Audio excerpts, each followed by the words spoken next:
Olá, estamos novamente reunidos para o nosso Evangelho no Lar Online.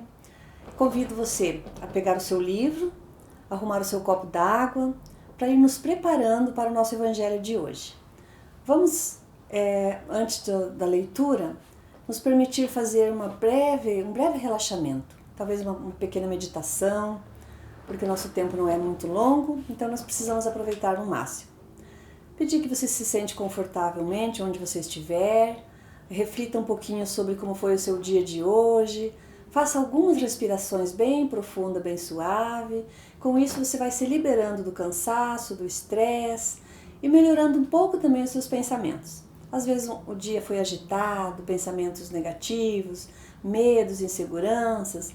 Aproveite e respire tudo isso agora, deixando o seu corpo mais leve, os seus pensamentos mais suaves, a sua mente, e assim nós nos preparamos para esse momento tão maravilhoso que é o encontro com Jesus. É uma conversa com Deus através de uma leitura e talvez um pequeno texto, mas se você se permite, não importa o tempo, não importa a quantidade de tempo, mas sim a qualidade. Se dedique agora a esse pensamento, a esse sentimento de amor, de fé, de coragem, para que nós possamos enfrentar todas as adversidades, as dificuldades que o mundo tem nos oferecido. Então vamos fazer a nossa leitura agora. Está no capítulo 17, Sede perfeitos. Características da perfeição, o homem de bem. Os bons espíritas, parábola do semeador. Instruções dos espíritos, o dever, a virtude, os superiores e os inferiores, o homem no mundo, cuidar do corpo e do espírito. Que lindo! Então vamos refletir sobre isso. Eu vou ler o que fala sobre o dever. Lázaro, Paris, 1863. O dever é a obrigação moral, primeiro para consigo mesmo e em seguida para com os outros. O dever é a lei da vida. Encontra-se desde os menores detalhes, assim como nos mais elevados atos. Refiro-me apenas ao dever moral e não ao dever que as profissões impõem. Na ordem dos sentimentos, o dever é muito difícil de ser cumprido, pois se encontra em antagonismo com as seduções do interesse e do coração. Suas vitórias não têm testemunhos e suas derrotas não estão sujeitas à repressão.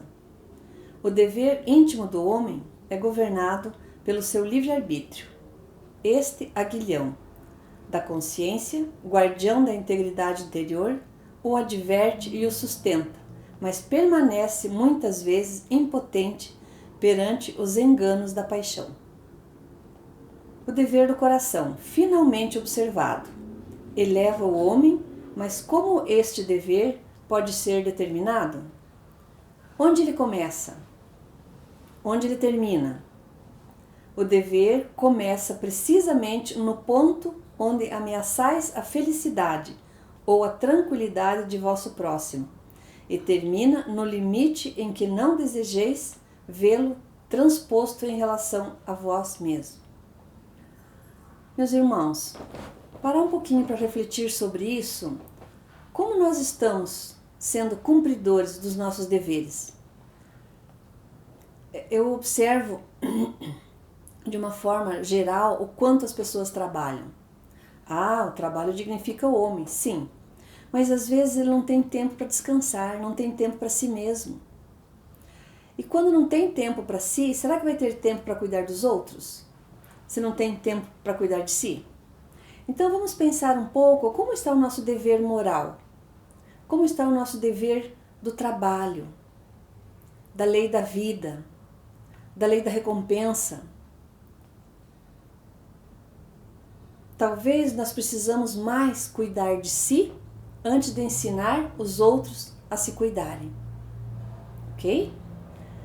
Deus criou todos os homens iguais perante a dor, pequenos ou grandes, incultos ou esclarecidos, sofrem todos pelas mesmas causas, a fim de que cada um avalie com sensatez o mal que pôde fazer. O critério para o bem, infinitamente mais variado em suas expressões, não é o mesmo. A igualdade perante a dor é uma sublime providência de Deus, que quer que seus filhos, instruídos pela experiência comum, não cometam o mal, alegando a ignorância de seus efeitos. O dever reflete, na prática, todas as virtudes morais. É uma fortaleza da alma que enfrenta as angústias da luta.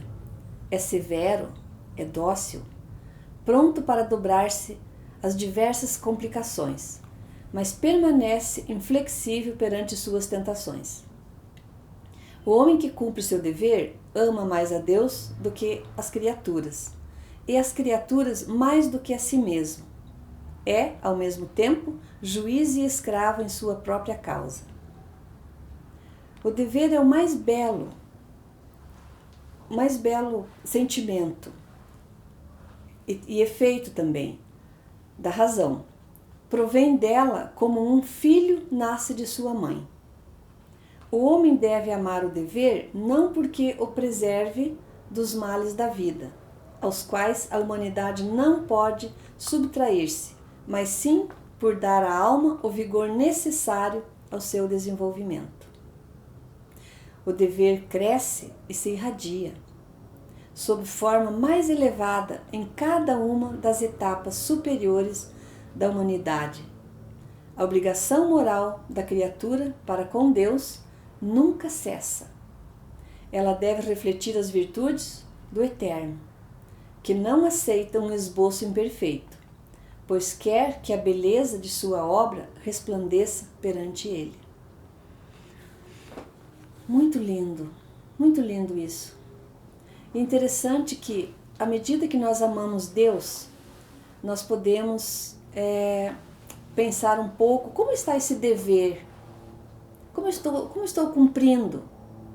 Se amar a Deus sobre todas as coisas é um mandamento, como eu estou fazendo para cumprir as leis de Deus, segundo os seus mandamentos? Amar somente a Deus, na fala, é uma coisa.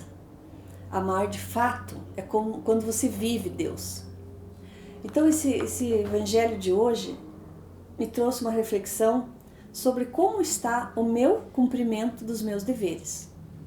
Iniciando por esse amor grandioso, esse amor maior a Deus, amando o próximo e amando também todos os meus afazeres. Seja na minha profissão, nas funções que eu ocupo no dia a dia, nas minhas atividades, no tratamento com o outro. Então, eu deixo aqui um ponto para que todos nós possamos refletir, fazer uma autoanálise. Como está o cumprimento dos seus deveres? Mas com a alma, não somente com o corpo, não somente com o trabalho. Então, que possamos nessa noite incluir um pouco mais desse conhecimento, para que cada um desfrute desse amor e sendo cumpridores dos seus deveres de uma forma muito plena, muito consciente. Então agradecemos mais uma vez por essa oportunidade. Obrigado, Senhor, obrigado, nosso Pai amado, por nos permitir estarmos aqui nessa noite, deixando essa mensagem, levando esse amor fraterno para os lares de cada um de vocês. Que Deus abençoe grandemente. E lembramos agora do nosso copo de água, a água está fluidificada e podemos compartilhar com as pessoas que estão conosco nessa noite. Continuem aí, por favor. Em seguida teremos o passe. Fique concentrado, pense nas coisas que você deseja receber, nos seus sonhos, nos seus desejos, na gratidão por tudo que você já tem e se coloque agora numa posição de prece para receber as bênçãos do Senhor.